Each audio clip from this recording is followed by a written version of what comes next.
I pray that you will be with us as we study. May we understand the world we live in on both sides of the curtain of the great controversy.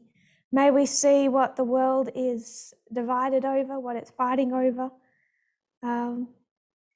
so that we also may more clearly see what Eden, what heaven was fought over, and the choices that your people have to have before them now. May we make the right decisions. May we choose not based on emotion and feeling, but based on truth. I pray, Lord, that we'll make decisions that are selfless, not selfish. In Jesus' name I pray. Amen. So some are participating tonight and some are only listening in. So there's quite a mixture of people tonight who can speak or are in situations where they can't. So I'll try not to get that mixed up at all. I understand the trouble with circumstances. I'm always trying to get to the point. I'm not trying to drag this out. But the problem is that there are just key foundational points that need to be made first.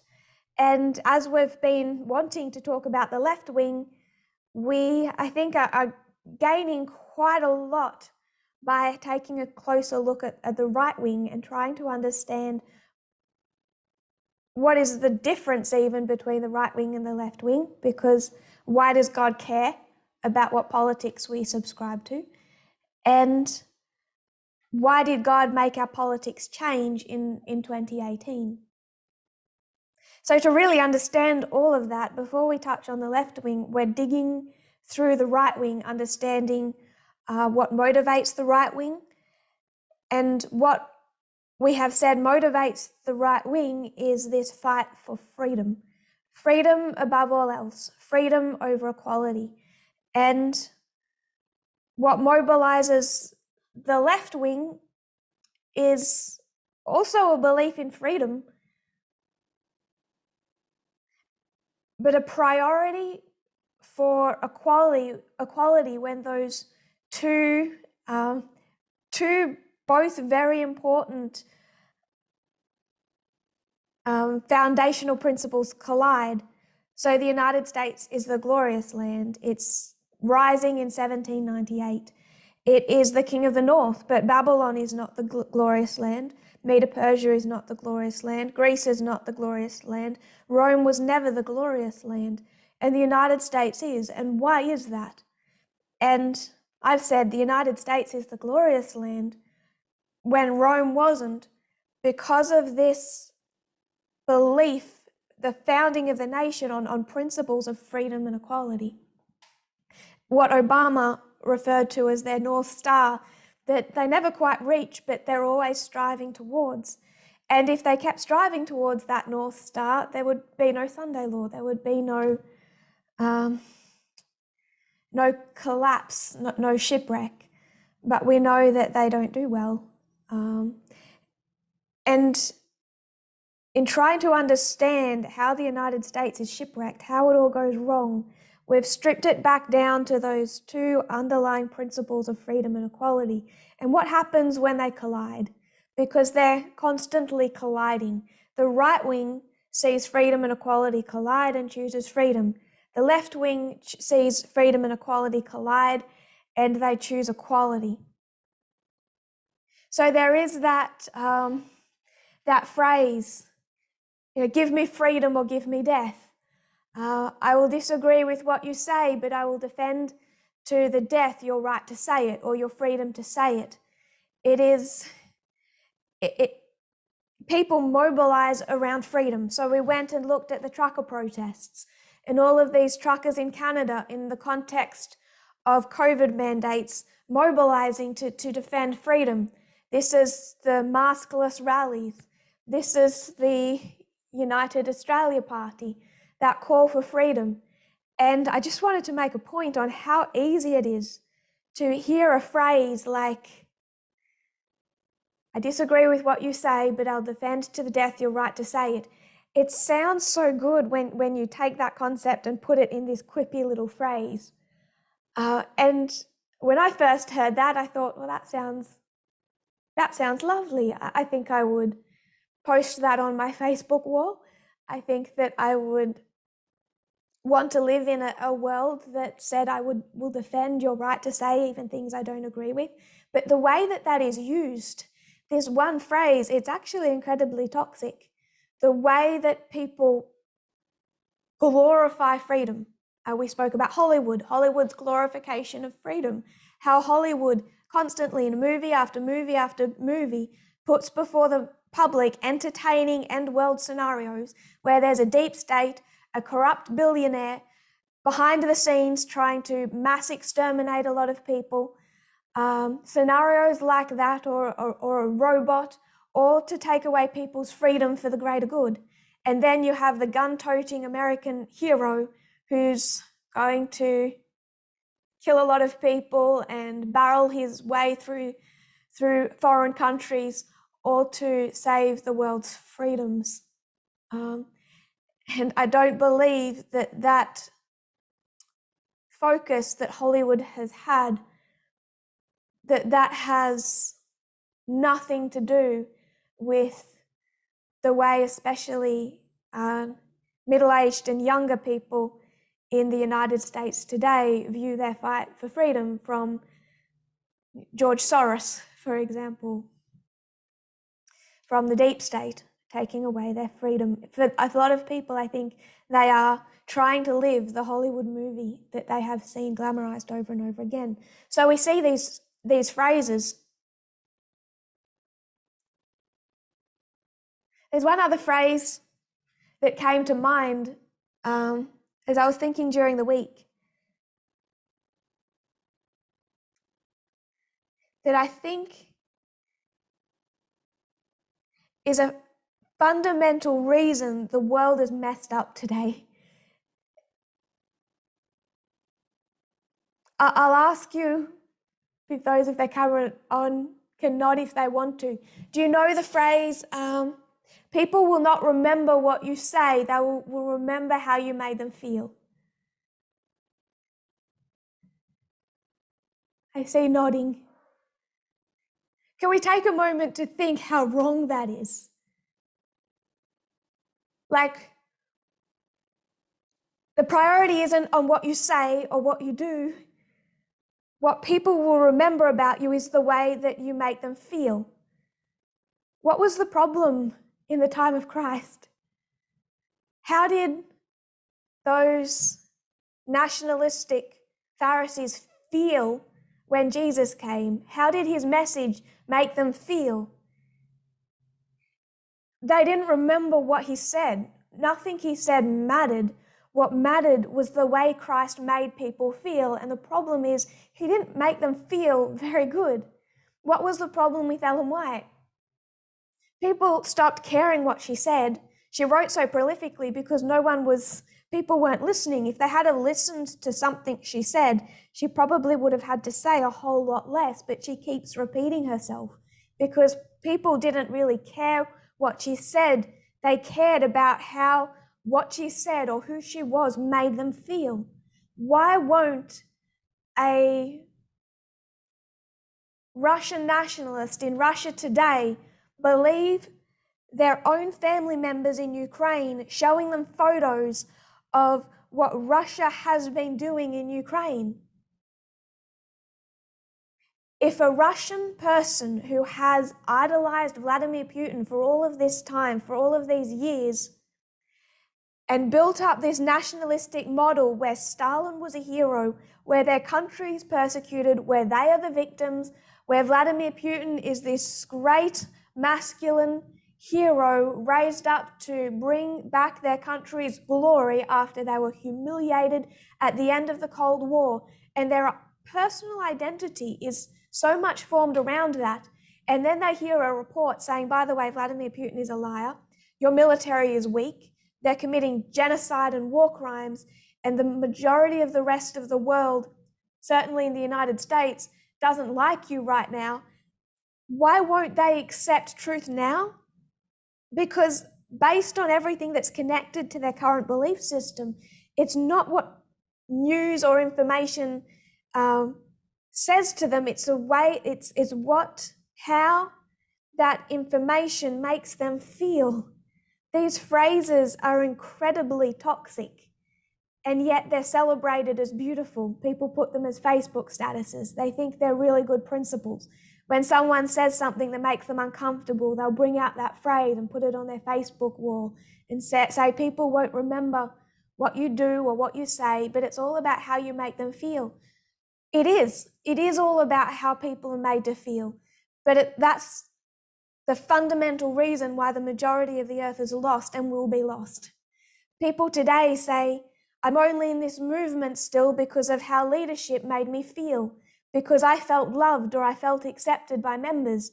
And I think that that is so fundamentally selfish. When we lay out the problem with the world today, the extent of sexism and misogyny, what that is doing to women and LGBT people, say there is this disease that is killing millions and we have a vaccine for it, I would hope that we would not just support that vaccine because some people creating that vaccine made us feel good about ourselves or made us feel loved and accepted. We need to get to the point of why we're in this movement. And these phrases sound nice, but they make me feel hopeless, to be honest. So we can say people won't remember what you say, but they will remember how you made them feel. People can say they're in this movement because they've been made to feel good. I think then there's only a matter of time before they're not, because eventually I will make people not feel good. That's unavoidable for me, I think. But also these phrases around freedom that celebrate it and champion freedom and freedom of speech. Yes, it's a fundamental and important principle of the glorious land. Eden is the glorious land, ancient Israel through all of its problems, the United States as a country, and the earth made new. Freedom is a fundamental principle. But freedom and equality collide, and they collide over the issues particularly of the civil rights of those who are, through the course of sin, through the history particularly of Eve and of Ham, those who have been suppressed by society. Christ's parable teaching was designed to make people feel uncomfortable, quoting someone there. So if Christ was designed to make people feel uncomfortable, and all of society seems to agree that people don't remember what you say, they remember how you made them feel, is there any question or any surprise why Christ was crucified? If people think that these phrases are positive without digging deeper, it shows why, I can present camp meeting after camp meeting after camp meeting, and then I see someone's status update about, a really great person when they acknowledge they don't know much.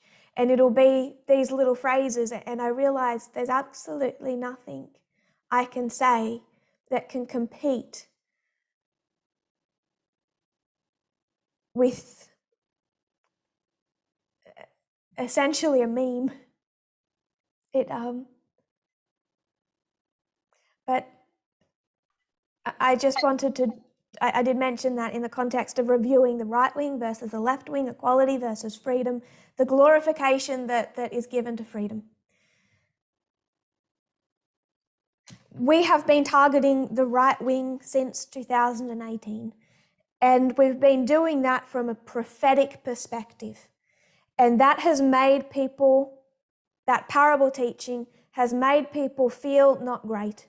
It has made people feel uncomfortable, not just in 2018, but in 2019, in 2020, in 2021, and you can bet in 2022 it is continuing to.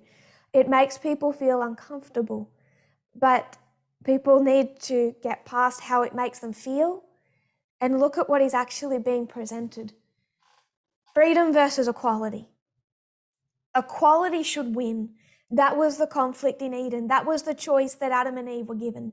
They were given the tree because it was a mechanism of voting between two political parties. In eating the apple, it wasn't this minor moral decision of God said, I shouldn't, but I'm really hungry and I'm kind of curious. It was a system of voting. Satan presented an alternative type of government, a type of government that would prioritize freedom over equality. And how did that make Eve feel? Made her feel good. And she forgot what Christ had said and only remembered how Christ and the angels who presented God's government to her, remembering how what they had said made her feel. And she chose the one that made her feel better. And Adam, however it's presented, wasn't really that extremely different.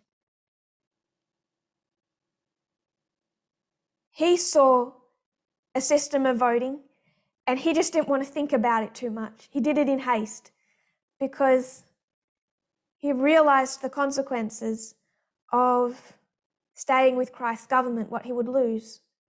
And he liked the way his current life made him feel. So over the last few years, we have been targeting Christianity. We've been targeting Protestantism specifically, somewhat Catholicism, but we've been speaking to that segment of Donald Trump's base.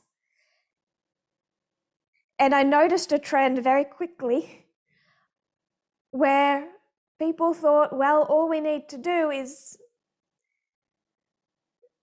criticize Protestantism, criticize Christianity, and push away Protestantism and Christianity and embrace more of the secular world, and the problem will be solved.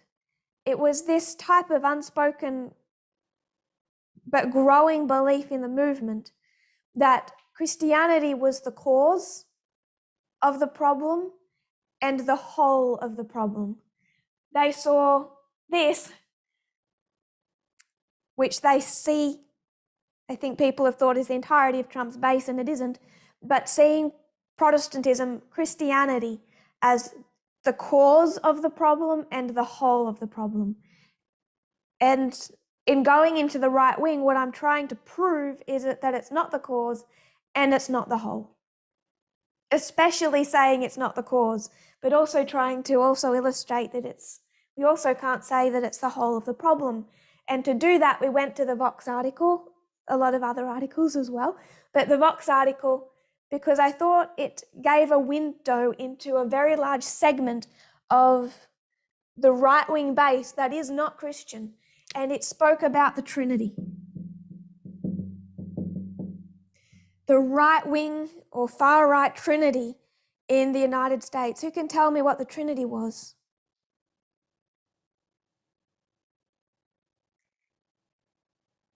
Marie, do you remember what the Trinity was?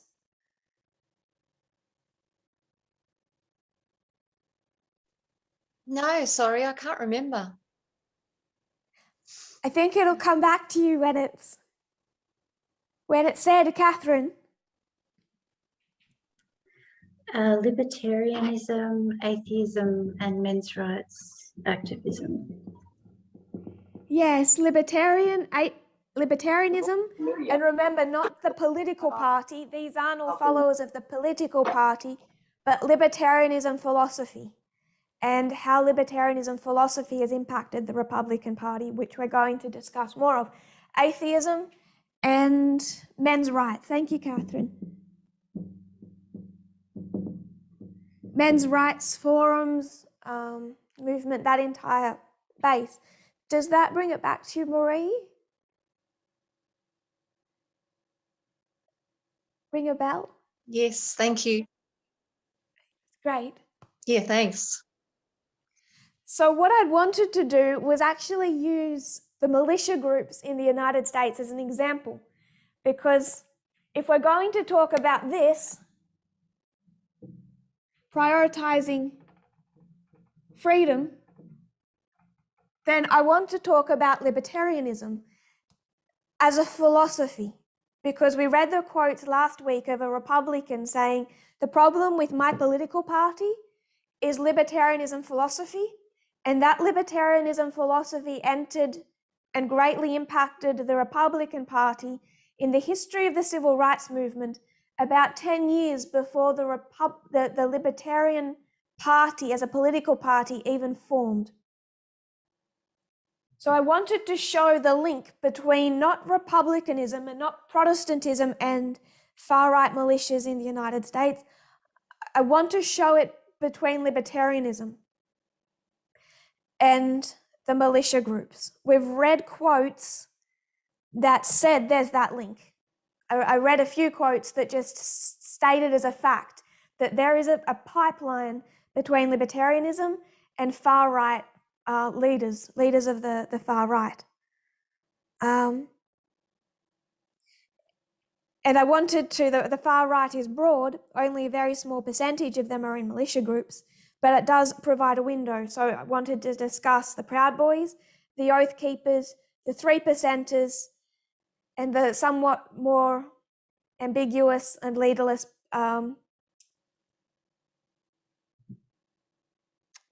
what's that movement called? Starts with a B. Someone unmute and shout it out if you remember. Boogaloo. Thank you, the Boogaloo movement. So kind of want to discuss the four, but we're not going to do that today because I got sidetracked this morning. For people who, because we have a few people who are new on, if what you can do is if you wish to ask a question or comment, if you can put your hand up in the chat section. So if you go to the chat, you'll see that Catherine just before, she put a H, and that H just means a hand. So if you put a H in the chat, I know your hand is raised, and then I know that you have a comment or a question. So just to explain how some of the way we operate in these classes, we don't just unmute and speak because it's a little difficult to do that over Zoom. Instead, people put a H in the chat. So please feel free to do that if you would like to. So we were going to do militias and now we're not. Sidestepping. Instead of discussing libertarianism, I want to discuss atheism. Now, with some of these things, it's a class, but it's a little difficult because I have a selection of points I want to make and quotes that I've kind of collated. But it is interactive. So if at any point you feel lost, or you have a thought that you want to add, or you would just like to repeat what I'm saying back to me to make sure that we're on the same page, please just raise your hand. Otherwise, I might end up reading a fair bit tonight. And I know some people are just listening in anyway because of circumstances. So we're targeting the right wing. And there is a large segment of the right wing that is younger. We see that at Gamergate, but we also see that through Trump's inauguration. We see that through January 6th. There is a younger group being appealed to than, say, Grandpa on his lazy boy watching Tucker Carlson. There is this rising movement in the United States that are more reflective of America's future, secular future, right-wing secular future, than of America's Christian past. And it's that segment that I'm trying to draw out and illustrate. They are who I believe we should be most concerned about. We've targeted Protestantism because that is where this movement comes under. That's where Adventism sits. But expanding out, looking at this other portion of the right wing today, we saw what is described as the Trinity: men's rights, libertarianism, but atheism. So I want to talk about atheism because if we are in a post-Christian world, which we have agreed that we are in, if the United States is also post-Christian, then you would think that if Christianity was the cause and the whole of the problem, that everything would be looking up, wouldn't it? But I want to suggest why that's not the case. And it's to a large degree because of this atheism. And I know some of you have actually sent me things where atheism has been discussed. So some of you might have some background into what is called New Atheism.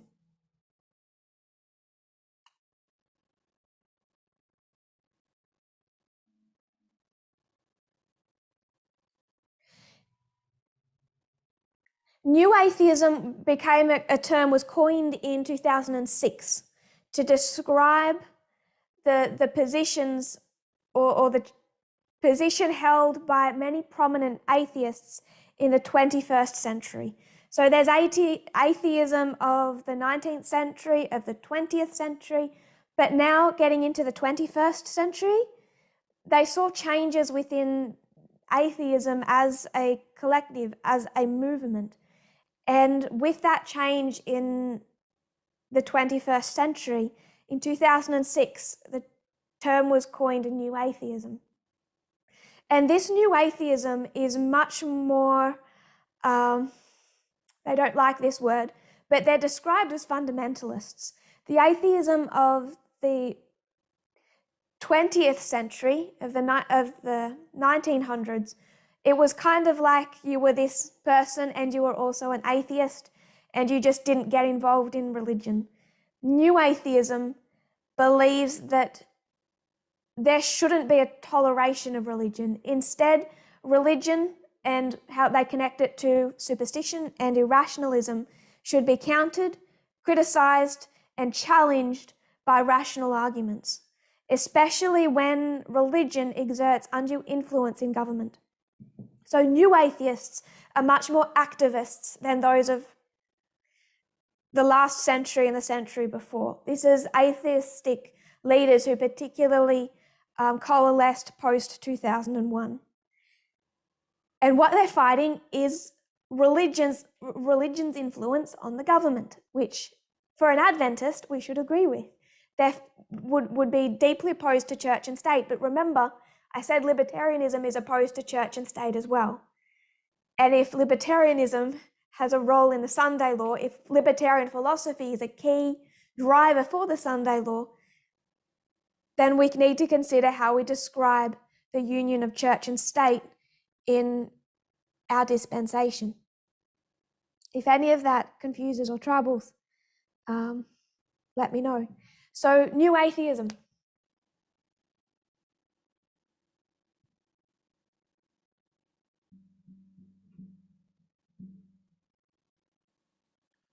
It's coined as a term in 2006.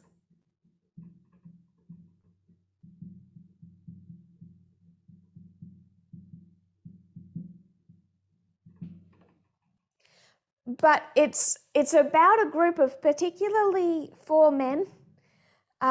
There's 4 of them that kind of led the way, really did lead the way into New Atheism. And New Atheism was a reaction to September 11. In 2004, a book was published called The End of Faith, Religion, Terror, and the Future of Reason. So this was a very influential book attacking religion and saying that we need the future of reason. The End of Faith.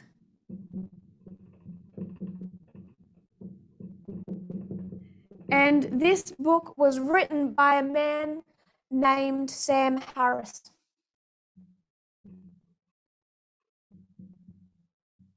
Does anyone know who Sam Harris is? If you do, could you put your hand up in the chat?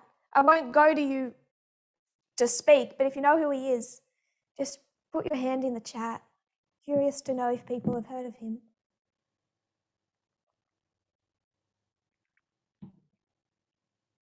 It's one of those names where it's kind of blends in.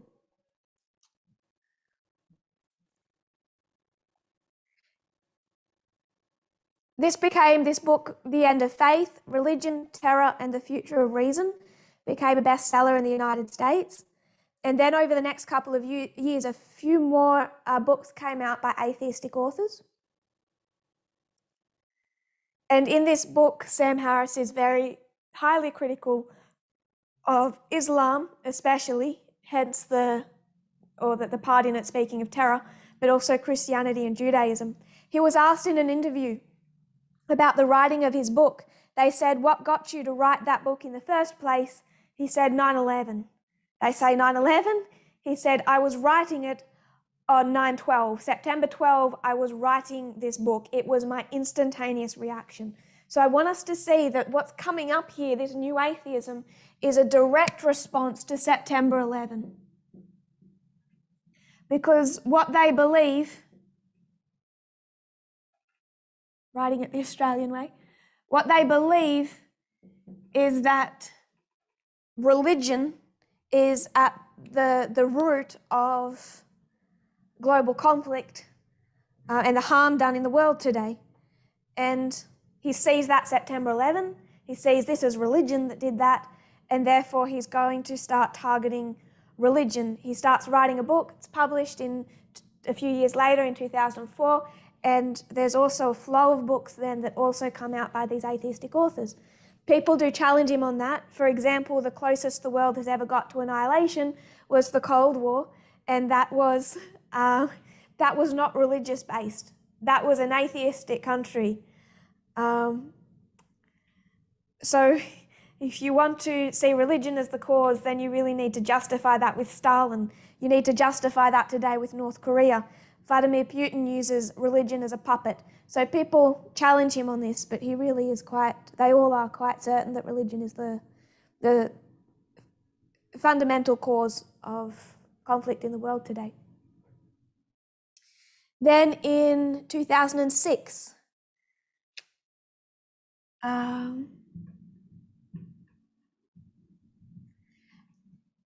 Richard Dawkins. Put your hand up in the chat if you've heard of Richard Dawkins.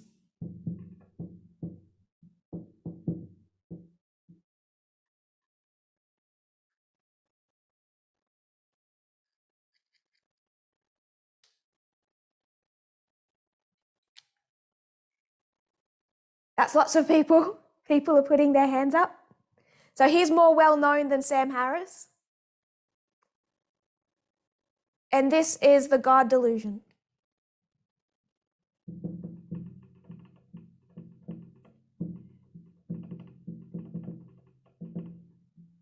So that's also one of these books that come out in this history. And by 2006, people are actually giving a name to this kind of new wave of atheism and a bit of a change within atheism. So in 2006, 4 leading and prominent atheists get together at one of their homes for a 2-hour unmoderated discussion. The event is videotaped and they title it The 4 Horsemen. So this is 2007.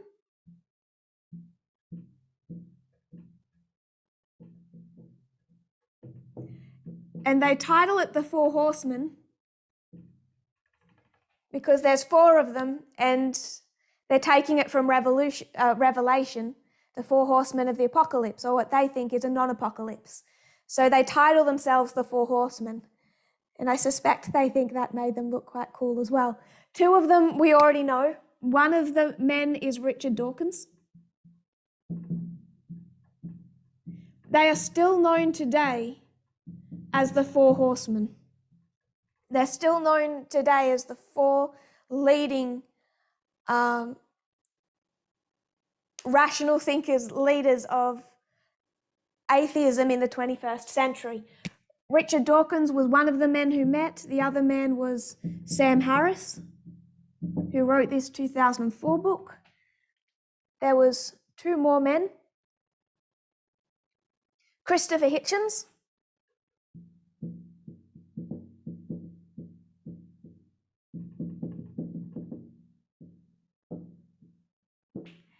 and one more, Daniel Dennett.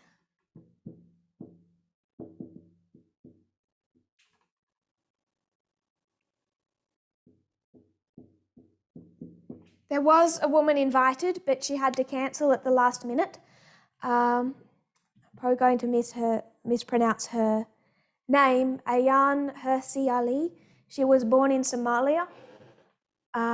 She fled to the Netherlands to escape an arranged marriage and became involved in Dutch politics. She became an atheistic, rejecting the Islamic faith, became a vocal opponent of Islam, especially concerning women. She was involved in the production of the film Submission, for which her friend Theo van Gogh was murdered. When he was found murdered, a death threat to her was pinned to his chest. So she, particularly with feminism in mind, became a vocal atheistic spokesperson, quite against Islam. And these men also very much attacking Christianity and Judaism, but in the post 9/11 world, they have a particular focus on Islam. But she's kind of considered now as a honorary fourth woman of the apocalypse, fourth horsewoman. One of these men passed away, so she's kind of spoken about as taking his place in some way. And I'm going to read one of my favorite, because a lot of what I have to say about them is not pleasant. So the last handout was Rachel. I think you were responding, just acknowledging that you knew Richard Dawkins, but any hands up after that? I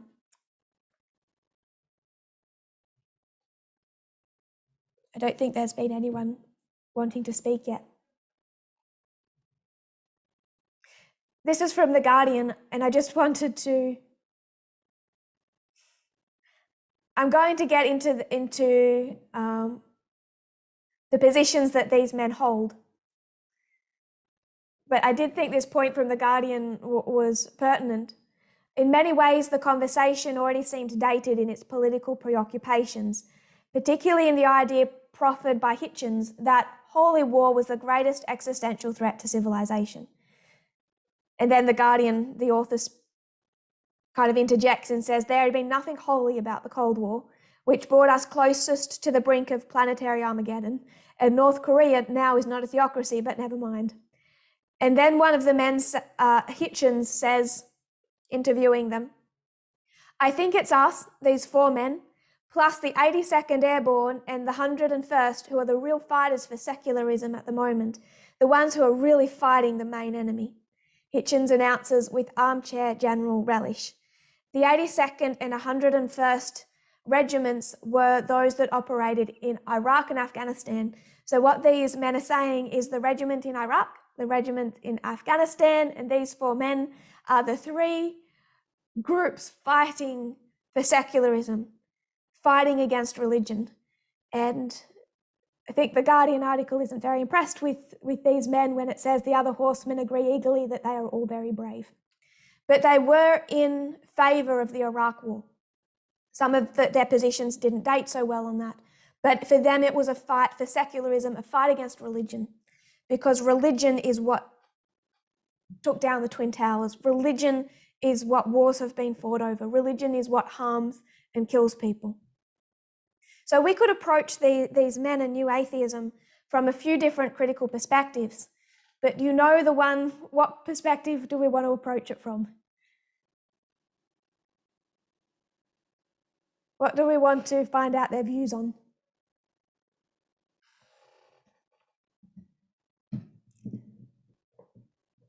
Gender. Isn't that the perspective we're going to? So I'm going to approach it from the context of gender. I'm going to start with Sam Harris. So just to remind us, atheism changes post-September 11. It is a form of atheism more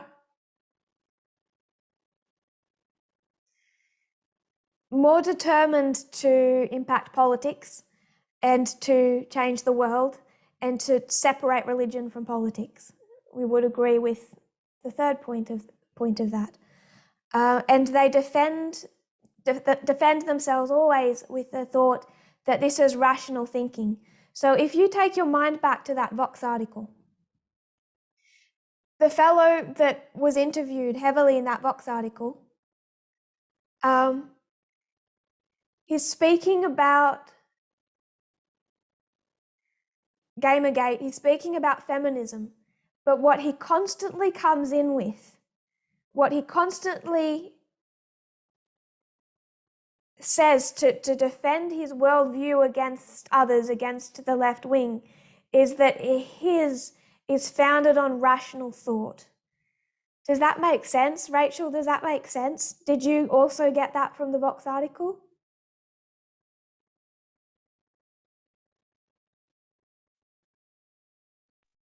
Sorry, Tess, I just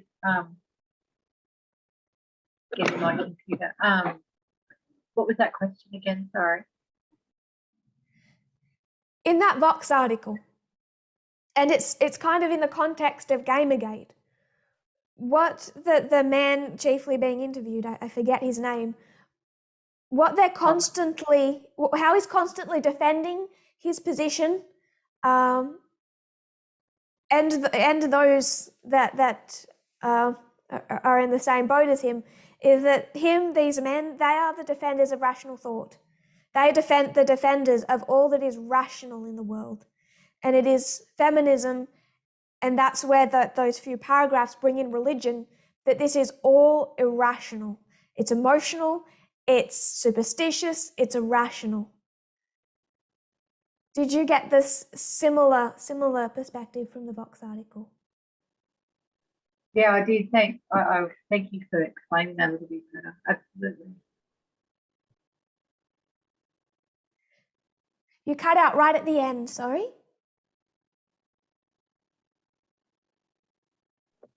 Sorry, having a bit of technical problems. Yeah, I agree with what you were saying. What the perspective that he was bringing. Max, I think so.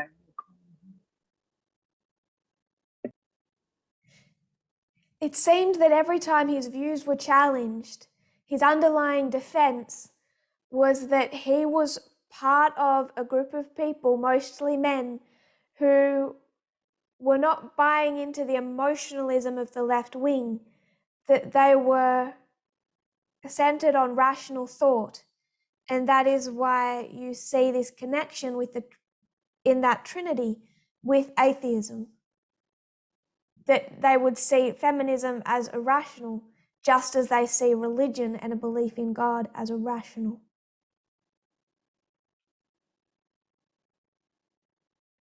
So coming back to Sam Harris, I just want to screen share for a moment and show these men, just so we can connect. Just so we can connect faces to names. I'll take us to a photo of 2007. This is the four men, the four horsemen of the four horsemen, and they're still known today as the Four Horsemen. This is in the 2007 meeting that they had, that they recorded. So going from right to left, we have on the far right there is Sam Harris. Left next to him, I'm pretty sure that's Richard Dawkins. And I hope I don't get this wrong. The man next to him with the beard, I believe, is Daniel Dennett. And then the fourth left is Christopher Hitchens. So from left, Christopher Hitchens, Daniel Dennett, Richard Dawkins, and Sam Harris. just so we can put some faces to names.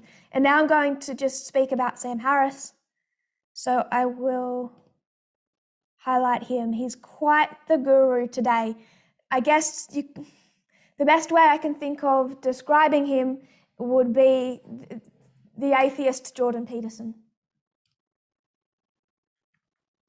But I think their audience can often overlap. Oh, that's my quote. My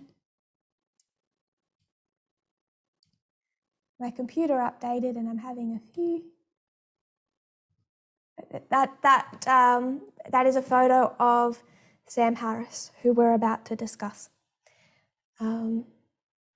His influence today, I think, is probably extending in some ways beyond, especially what has been since 2001 with that generation and continuing current generation of younger, mostly men. The same way you would see Jordan Peterson or Ben Shapiro, but Jordan Peterson and Ben Shapiro are less targeting religion. But even if you're a Protestant in the United States today, you're highly likely to believe in evolution. So the base for these men is quite broad, and they have had extensive influence. In 2014, so I know that James did it, I think it was last week. I think you were going to do it soon, Brendan, but one of you was going to soon speak on 2014 and all of the points that happened in 2014. In 2014, Sam Harris was interviewed by Michelle Borstein of the Washington Post. And she asked him, "Why are most atheists male?" And Sam Harris answered her. He says, "I think it may have to do with my person's slant as an author, being very critical of bad ideas." He speaks in a very philosophical way, so I'm going to try and paraphrase it for my own sake as well as yours. So he says that he's an author, and being an author, it comes with the territory that you're very critical of bad ideas. And he says this can sound very angry to people. People just don't like to have their ideas criticized. Okay, I'll quote it directly so everyone knows what's a quote, and then my paraphrase. "I think it may have to do with my person's slant as an author being very critical of bad ideas. This can sound very angry to people. People just don't like to have their ideas criticized. There's something about that critical posture that is to some degree intrinsically male and more attractive to guys than to women," he said. "The atheist variable just has this. It doesn't obviously have this nurturing, coherence-building, extra estrogen vibe that you would want by default if you want to attract as many women as men." Okay, I won't paraphrase that. Catherine, you heard it, you didn't read it. I'd like you to paraphrase that. Us males were really good at thinking rationally and critically, and we're not the nurturing type. So therefore, because atheism tends to require an objective, critical mind, it appeals to men more than women. That's how I see it, what he said. I think that that's a accurate portrayal. Women have this extra estrogen vibe, so they need the nurturing coherence building that he's suggesting you would find in religion. But atheism, you have to be critical of bad ideas, and that is intrinsically male. So I want us to remember this is someone who does not believe in God or creation or the Bible or religion, and he's talking about what is intrinsically male and intrinsically female. Now there's a problem. There are many female atheists who are atheistic because, like that woman we spoke of, fled Somalia, fleeing forced marriage, trying to find a home within the atheistic community. And they weren't very happy with what he said. So he was quite criticized for that. So he responded to this criticism with a very long blog post, which I won't read all of because it's very convoluted and very long. It's titled, "I'm not the sexist pig you're looking for." And his strategy for disproving accusations of sexism was to engage in more sexist declarations in the time-honoured bigot strategy of saying, it's not bigotry if it's true. So he kind of doubled down on it. And he also, one of his defences, and I think Elder Terry, considering Scott Morrison's comments and those comments made in the context of sexism in the Australian Parliament, all of that comes flooding back when one of his defences is, I was raised by a single mother. I have 2 daughters. Most of my editors have been women, and my first, last, and best editor is always my wife. They always go back to that. And for me, that is the gendered example of finding a person of colour at a Trump rally and making sure that he's on camera, putting him right behind Trump, but slightly off centre so Trump doesn't block the view because everyone needs to know that he's there. This is always comes into the defence. I think this was Scott Morrison's defence for why he handled sexism and abuse in Australian politics so badly. His kind of defence was, I have daughters. And that's also part of his defence as to why he is not the, quote, sexist pig you're looking for. So he didn't handle that very well. And a lot of women who are leaders in the atheistic community have not forgiven him for that. These are the 4 leaders. You get lower down in people who are heavily involved, and there are women, but these are the 4 horsemen. They're known for that. So that's Sam Harris, and it does get worse with him. If we don't have comments, I want to move on to Richard Dawkins.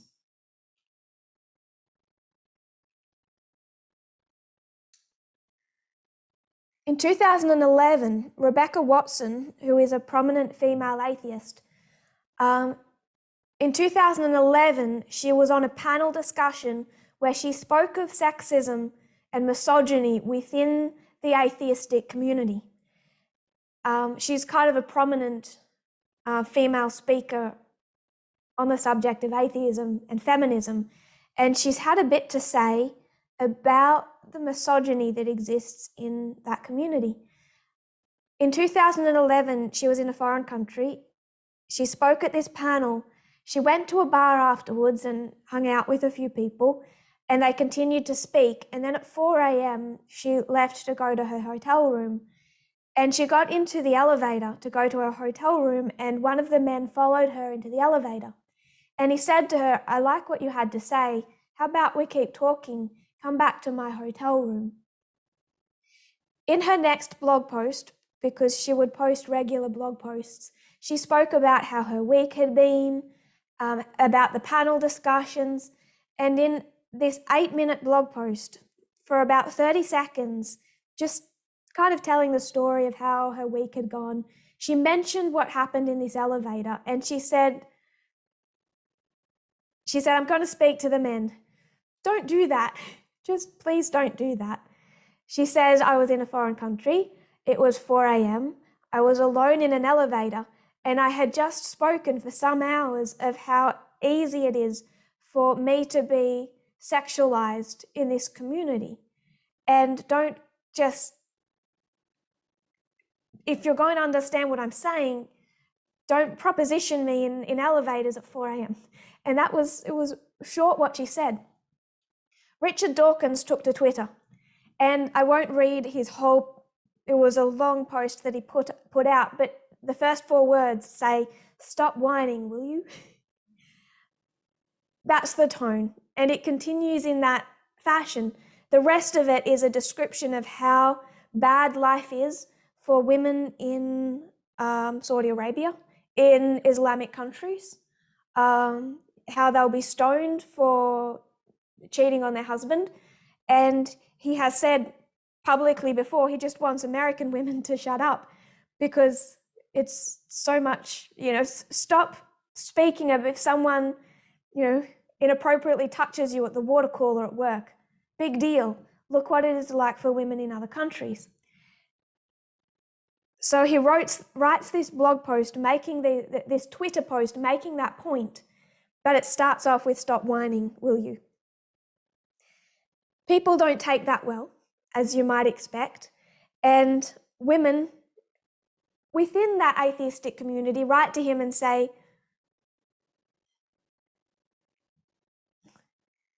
"There's starvation in East Africa right now.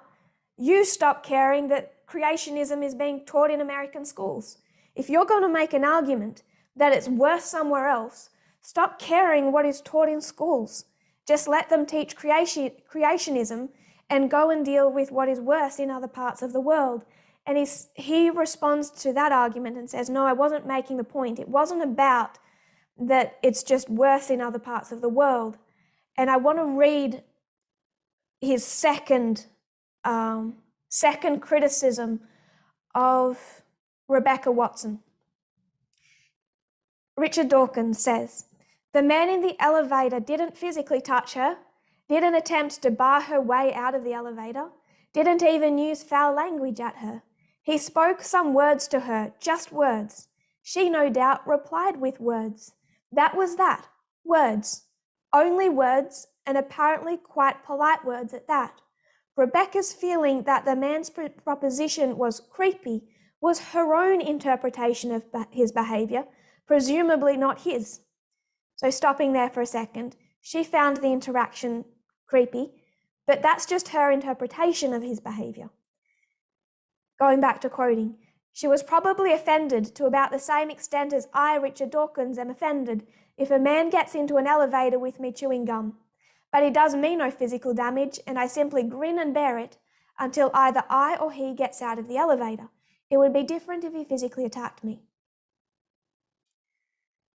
So Richard Dawkins, I'm only pulling out one example of, actually I have a second, so one of two examples of how Richard Dawkins has responded to the Me Too movement. This is 2011, the Me Too movement hasn't even begun.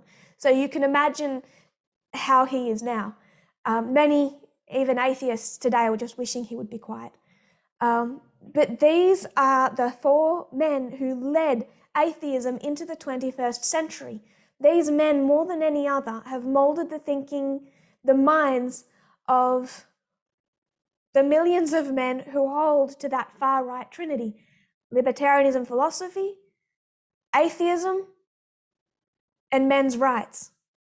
And atheism is it's broader than just what Richard Dawkins says. It's about evolution, and it's about how men and women developed over millennia.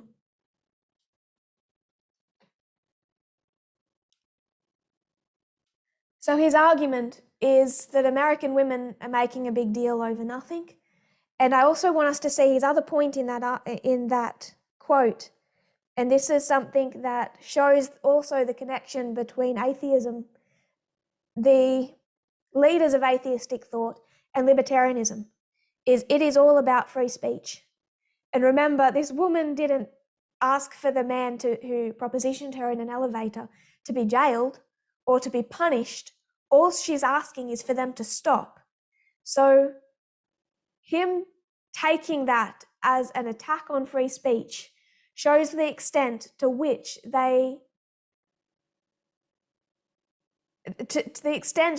libertarian thought and the idea of freedom and free speech has linked with the second part of the Trinity. You see all three parts of the Trinity in that quote. There is the atheism because it's Richard Dawkins, and we'll get into why they're so misogynistic. But you also see the men's rights, and you also see the libertarianism because it's all about freedom of speech. And it is these men, especially I think Sam Harris, more than we might realize, who from 2001, as young men, were trying to understand 9/11 in its context, trying to understand the Iraq War and religion and society, as religion was losing power in the United States and secularism was growing. A large proportion of young men were following this type of philosophy.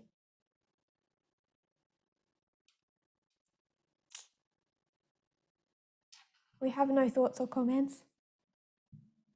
Lots of people are listening today. I might get their thoughts next week.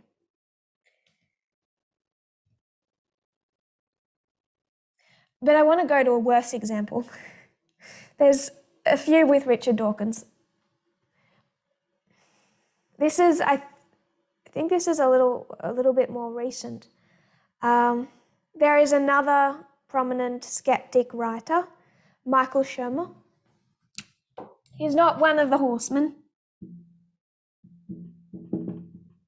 but he is still prominent in the atheistic community. He's a writer, and a couple of women came out and accused him of sexual harassment. And then a third woman, so two women claimed that he had sexually harassed them. And then a third woman then spoke out and told a story that he had taken her to his room while she was extremely drunk and too drunk to consent, and that he had had sex with her. She had not wanted that to happen, but she had been drunk, and that is rape, even though not everyone agrees with calling that rape, it's rape. She had not given consent. So two women accuse Michael 𝘃𝗶𝗱𝗲𝗲 of sexual harassment. A third comes out and tells the story of her being very drunk and what he did to her. And Richard Dawkins again took to Twitter. Quoting Richard Dawkins, he's speaking sarcastically. "Officer, it's not my fault if I was drunk driving. You see, somebody got me drunk." What he did is he compared being forced to have sex with the choice to drive drunk. So in other words, if you get drunk and get behind the wheel of a car and crash, you're responsible for that. This woman, in getting drunk, he's saying, was responsible then for what happened to her. Again, he did face some criticism. He doubled down by suggesting that rape victims are the real predators out to get men put in jail. Quoting, "If you want to be in a position to testify and jail a man, don't get drunk." So in other words, the man is the victim because the woman got drunk and now she can testify and put him in jail. The article is critical of his position and says that it's for someone who's supposedly rationalist, and this is the problem with the entire rationalist community. Dawkins refused to even acknowledge the basic difference between making the choice to break the law and being the victim of a crime, but only for rape, of course. It's unlikely Dawkins would think it's your fault if you are standing there minding your own business while drunk and someone hits you for no reason. But if the assault occurs with a penis instead of a fist, in Dawkins' mind, suddenly it's the victim that's at fault. Again, this situation is no outlier. Dawkins has spent the past few years using Twitter as a platform to rail against feminists for daring to speak up about sexual harassment and abuse. He not only rushed to 𝘃𝗶𝗱𝗲𝗲𝗲's defense regarding allegations of sexual assault, but rushed to Sam Harris's defense regarding allegations of sexism, even though Harris's sexism is so off the charts it becomes downright comical. Sadly, this contempt for women coming from the top trickles into the ranks, allowing everyday misogynists who happen not to believe in God to feel justified in their hatred of women anyway. Subsequently, there's a thriving online community of people who live to harass not just women, but female atheists in particular. Some of these articles I'm quoting from are written by, not leading, because they're all men, but still prominent female atheists. Some of which have written books talking about their trying to escape from the atheism community. Richard Dawkins sarcastically noted in his post that amazingly, males have rights too. So he seems very concerned about freedom and feminism as a weapon against to target and imprison men.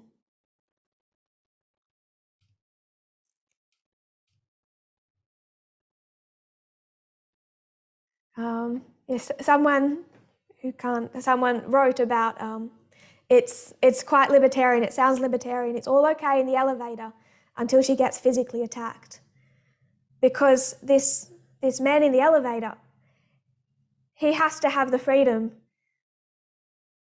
to speak, to proposition. It's again, even in that elevator, you see equality. As a woman being treated with respect in society, equality coming into conflict with free speech.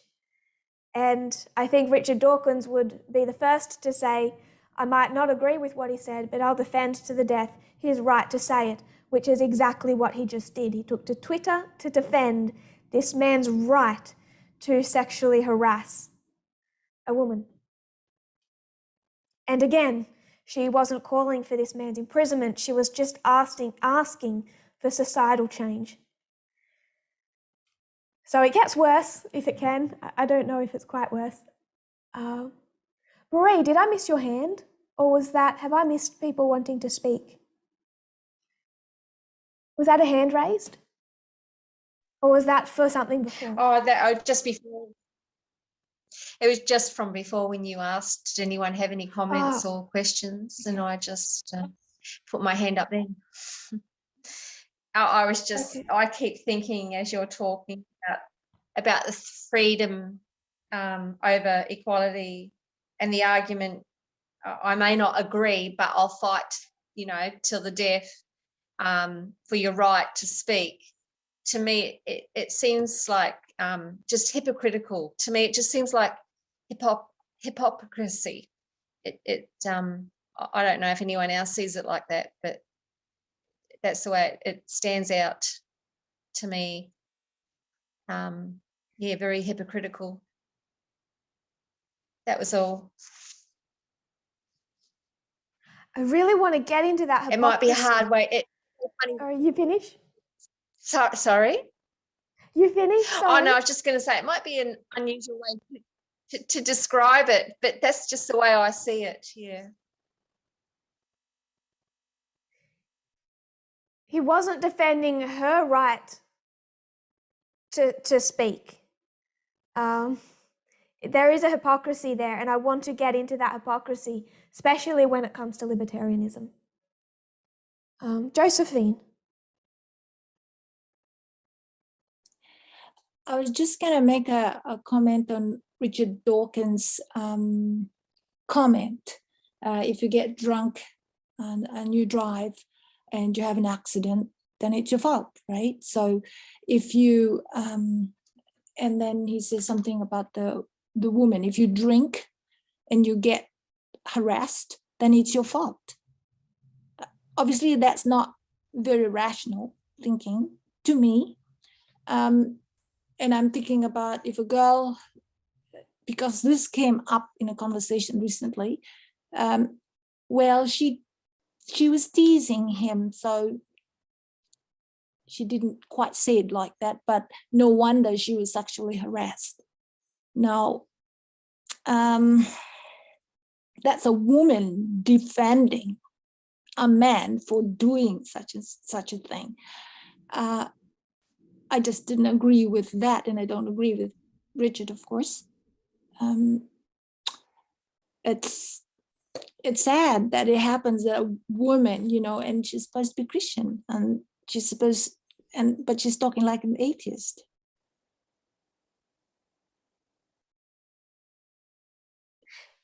It's not a thought process that's restricted to Christianity, because we've seen that over and over again within Protestantism and Adventism, saying, well, she just shouldn't dress that way. And now you're seeing it reflected within the most prominent leaders of atheism in the 21st century. And you could say it's not rational, but in their minds it is. Because, okay, say I drink, I get behind the wheel of my car, I drive and I hit a brick wall. I don't get out of my car and say, I'm sorry, officer, but it's the brick wall's fault. The brick wall shouldn't have been there. It was my getting drunk and getting behind the wheel. No officer is going to blame the brick wall. So when a woman gets drunk and is raped, it's kind of like turning the man into the brick wall. The brick wall can't help it. What is he saying about the man? He's just saying the man can't help it. Why can't the man help it? Because he's the brick wall. A brick wall can't help it if I get drunk and plow my car into it. So if I am, say I am attractive, and I don't think I am because I'm a woman in the 21st century and we're broken, but say I think I'm attractive and I get drunk and I flirt with a man, how does he then become, in Richard Dawkins' mind, the brick wall? How does that become my fault and not his, because he's just a brick wall? A brick wall does what a brick wall does. Josephine or anyone, I'm looking for hands. Catherine. Richard Dawkins is really big on evolution. I think he might approach it from this like perspective of men and their biology, and I don't know, you know, this animal side of them that they can't sort of control.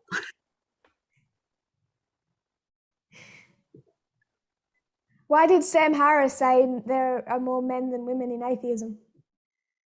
Yeah, because they believe in like cultural feminism, kind of thinking that there's this innate difference between the sexes. And men are inherently maybe you know, like I don't know, they've got their particular way of operating. I don't know what word to use. I went back to Sam different. Harris and just used the words, women have the extra estrogen vibe. Yeah, so the men have got the testosterone, then I guess if you compare Compare and contrast. Yeah. Yeah, so they're just driven by the testosterone, so they can't help it. Animal instincts take over, the testosterone goes up, and what do you think's going to happen? What do you expect him to do? Can't help it. Yeah. Lynn. I was pretty much going to say a similar thing, that, you know, they may consider, like this view considers males to be logical and rational, except when it comes to sexual stuff, then they can't help anything. Then it's, you know, basically the testosterone takes over and clearly logic and rationalism goes out the window. So, yeah, it's just basically an excuse that men can't help these things, and if women flaunt themselves, then women are responsible for what happens to them. So, you know, the men are completely powerless apparently when it comes to that. You have the extra estrogen vibe compared and contrasted with whatever makes a man as responsible as a brick wall when he rapes a drunk, attractive woman. And I think it's relevant to tie that into their belief system. What is it about atheism that appeals to men's rights groups? What is it about men's rights groups that appeals to atheism? And what is it about libertarian philosophy that suits both? I know we're getting close out of time, but I want to spend a little time on Christopher Hitchens. Christopher Hitchens wrote an article in 2007 for Vanity Fair. And I'm not joking, the article is titled, "Why Women Aren't Funny." Apparently this was one of his favourite subjects to explain, why women aren't funny. And ironically enough, I perhaps manically laughed through most of the article. But I think that was not the type of humour that he was, or laughter that he was describing. So Christopher Hitchens writes 2007 article, "Why Women Aren't Funny." And I'm just going to read some excerpts of it. He says, now, why is this? Why is it the case that women aren't funny? I mean, why are women who have the whole male world at their mercy not funny? Please do not pretend not to know what I'm talking about. Why are men, taken on average and as a whole, funnier than women? Well, for one thing, they had well better be. Going to skip his swear words through this.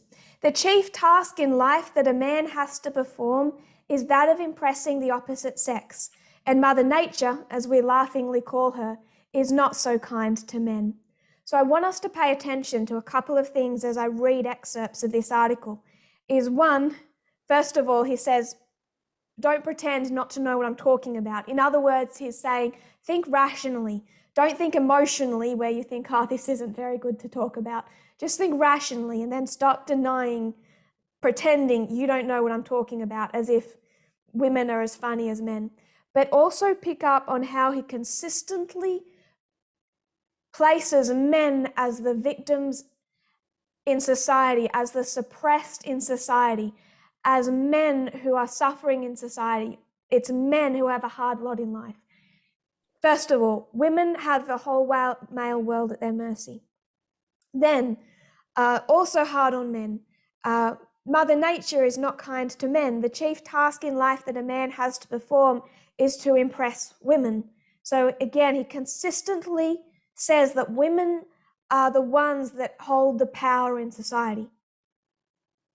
Men are the vulnerable ones, the victims. Women have all the power because women choose a sexual partner. And women do not have to try so hard because, he'll tell us, women have no corresponding need to appeal to men in this way by being funny. They already appeal to men, if you catch my drift. Nudge, nudge. So what he's saying is trying to explain why men are more funny than women. And he's going to give quite a few arguments for this, but one of them is that men, by the dictates of Mother Nature, evolution, men's fundamental role in life is to impress a woman so he can have sex, so they can procreate and have a baby and continue the human race. Women don't have to try so hard to impress men because they have a body to use instead of a personality and a sense of humor, apparently.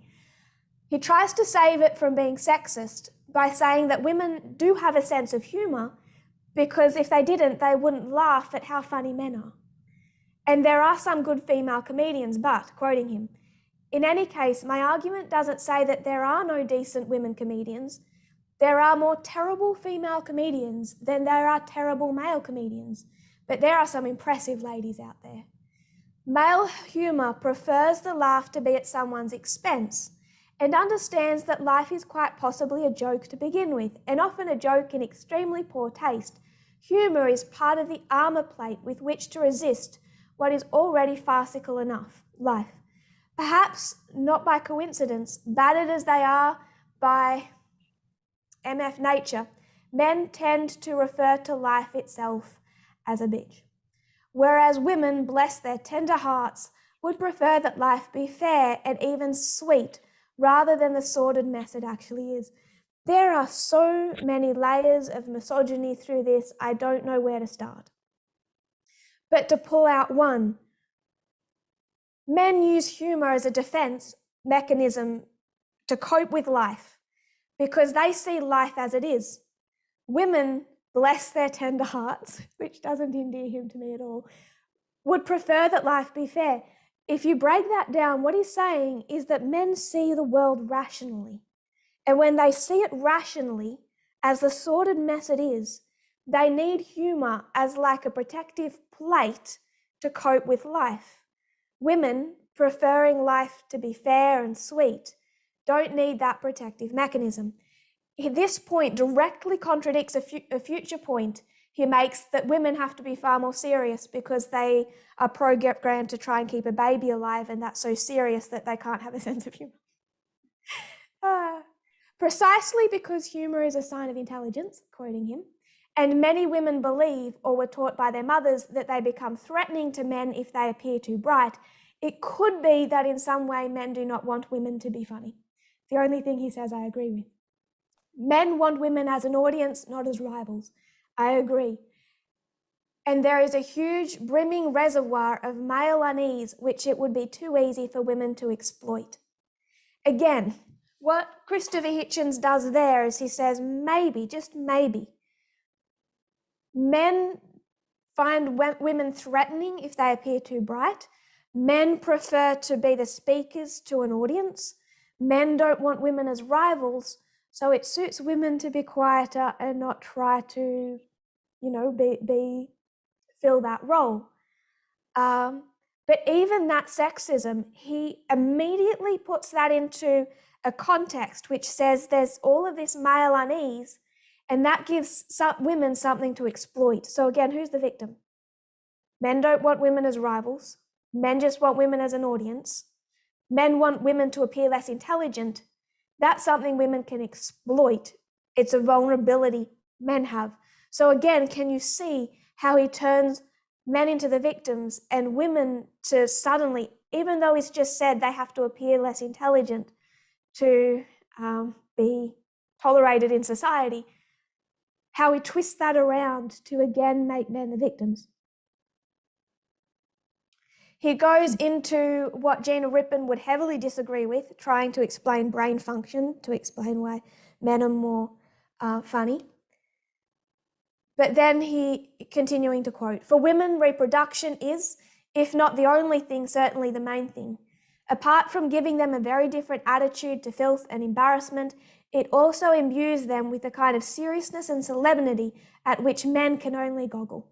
Men have to pretend to themselves as well as to women that they are not the servants and supplicants. Women, cunning minxes that they are, have to affect not to be the potentates. Here he really doubles down on that position that women are the ones in control in society, and the patriarchy is a carefully orchestrated act that men and women play. Men pretend to be servants, men pretend to not be servants and supplicants. So he says men are the servants and supplicants of women. And it's all connected to the fact that women have power. He says they have power because of their ability to reproduce. It's all connected to their physical attraction, because apparently women are not physically attracted to men's bodies, but women have bodies that he as a heterosexual man finds attractive. So that gives women a power that he doesn't have. So men have to pretend, and then he can't just say women have to pretend. He has to slip in that they are cunning minxes. So again, women are kind of orchestrating this. They're still in control. Humour, if we are to be serious about it, arises from the ineluctable fact that we are all born into a losing struggle. Those who risk agony and death to bring children into this fiasco, women, simply can't afford to be too frivolous.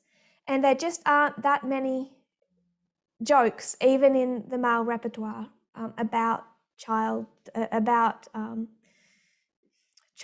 and death, the death of a child. I am certain that this is also partly why in all cultures it is females who are the rank and file mainstay of religion. So he's going to agree with Sam Harris in a way here. Females are the rank and file mainstay of religion, which in turn is the official enemy of all humour. One tiny snuffle that turns into a wheeze, one little cut that goes septic, one pathetically small coffin, and the woman's universe is left in ashes and ruin. Try being funny about that if you like. So it's a woman's connection to childbirth and children that makes women incapable of the sense of humour that men are capable of, because apparently a man's universe is not so shattered at the death of his child.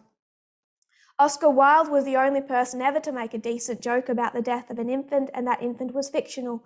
And Wilde was, although twice a father, a queer. Remember, this is 2007. This is 1 year before Obama was elected. This is not 1957 or 1897. This is 2007. Continuing to quote, and because fear is the mother of superstition, and because women are partly ruled in any case by the moon and tides, so women are ruled by moon and tides, Women fall more heavily for dreams, for superstitions, for supposedly significant dates like birthdays and anniversaries, for romantic love, crystals, stones, lockets, relics, and other things that men know are fit mainly for mockery and limericks. Good grief, is there anything less funny than hearing a woman relate a dream she's just had? For men, it is a tragedy that the two things they prize the most, women and humour, should be so antithetical. But without tragedy, there could be no comedy. My beloved said to me when I told her I was going to have to address this melancholy topic that I should cheer up because, quote, women get funnier as they get older. Observation suggests to me that this might indeed be true, but excuse me, isn't that rather a long time to have to wait? That's the end of his article, that's how it ends. So it ends again with him being the victim. Poor Christopher Hitchens, just sad that he has to wait for women to grow old before they finally develop a sense of humour. I've only quoted portions of it, and to be honest, it was hard to decide what to quote and what not, because the entirety of it is quotable. To illustrate the misogyny that ran through 21st century atheism, we've quoted a tiny bit of what you will find on Richard Dawkins and Sam Harris, and all I need is one article by Christopher Hitchens. The leading voices that were governing philosophical atheism between 2001 and through to the election of Donald Trump. So when you read that Vox News article and they're addressing men in their 20s, 30s, 40s, 50s who connect atheism to libertarianism, to men's rights groups, atheism has not led to gender equality, to anything progressive. Misogyny is deeply rooted within atheism. And an article to consider that something like this, even to make a comment about Oscar Wilde, calling him a queer and suggesting that that somehow made him able to joke about the death of a child, Vanity Fair is not a far right, or it's not a source I would go to find the news, but it's not out of the mainstream that they would publish this in 2007. It does get, I don't think my laughing through reading it was emblematic of the sense of humour he wants women to have. So we are due to close. So we're going to review this just because I've just about finished what I want to say. So I hope, if you don't mind, I just say a couple more things to tie it up. We're looking at the Trinity, and I have and will come back to libertarianism. But why, with not America's past, but its future, do you find atheism linked with the far right? Linked with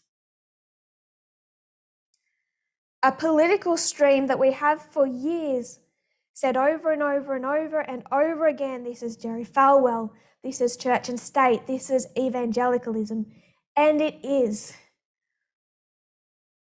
But they are just one portion of a surface of a culture subculture that exists in a broader culture that is the right wing. They are kind of what is given if the world was to last a few generations, sinking into more the past than the future. I want to finish with a couple of quotes. This one is an article, How Men's Rights Activists Are Finding Unlikely Allies in New Atheism, Me Too, the Manosphere, and the Church of Feminism. Because remember, they do link feminism with religion. They think both are completely irrational thoughts. I'll read. They're going to quote a far-right men's rights activist. He says, I've discovered women's sole biological reason for existing is to reproduce and nurture the young. So women reproduce, nurture the young. For men is to reproduce, protect women, and contribute to the grand project known as civilization. So women contribute by having babies and raising them. It's men to protect and to contribute to the growth of civilization. Continuing to quote, the claim that women's capacity for reason matches man's is humorous. So they're built on reason, and their fundamental argument is that because of how evolution developed two genders side by side, one gender is not programmed to think with the rationality that the other has through evolution developed. The affinity between New Atheism and the manosphere, men's rights groups, values is clearest in the popularity of the phrase, the Church of Feminism. Women are coming forward about the prevalence of sexual assault. They reply that the Church of Feminism is whipping up moral panic. And that is one thing that Sam Harris tweeted. He shared an article that was also shared on one of these Reddit, which you explained to us, Rachel, those Reddit men's rights communities. Sam Harris tweeted the same article that had been shared there, also saying, as they were saying on this forum, that this is the Me Too movement is creating a moral panic.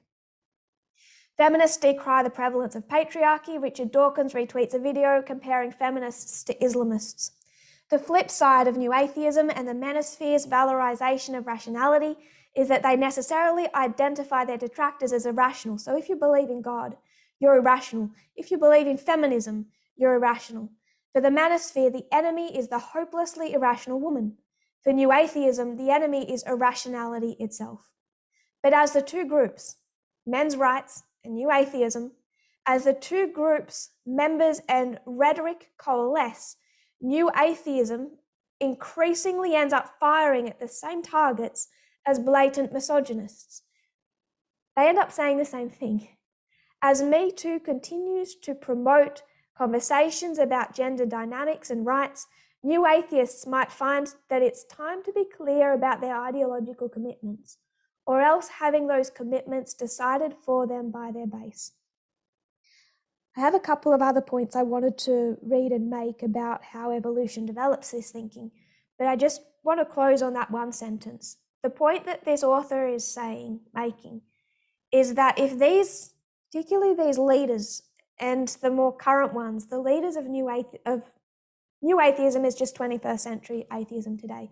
If the leaders of atheism today, if they don't get clear about what their ideological commitments are, essentially where they stand on the culture war, on gender rights, on LGBTQ rights, on civil rights, on freedom versus equality, if they don't make clear where they stand, it's not them, it's not these leaders who will decide where atheism sits. It's their base, and that is what is happening. That's the Vox article. That is all of the men who've been heavily influenced in their thinking by modern atheism, by how modern atheism promotes and shares misogyny, labeled as rational thinking. It's that base that is deciding that they also belong in the far right community, in part of that trinity. So we'll close for time, but we'll come back and review if you have thoughts or comments or questions. We will just touch on this next week and finish up a couple of thoughts, and then we're going to go back to libertarianism, the other point of that trinity doctrine. Who would like to pray to close? Would someone be willing to pray to close? Josephine? Would you pray for us?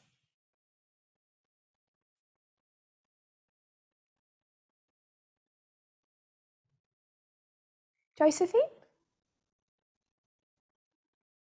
I didn't unmute. Yes. Sorry. If you don't mind. I will. Thank you. Shall we pray?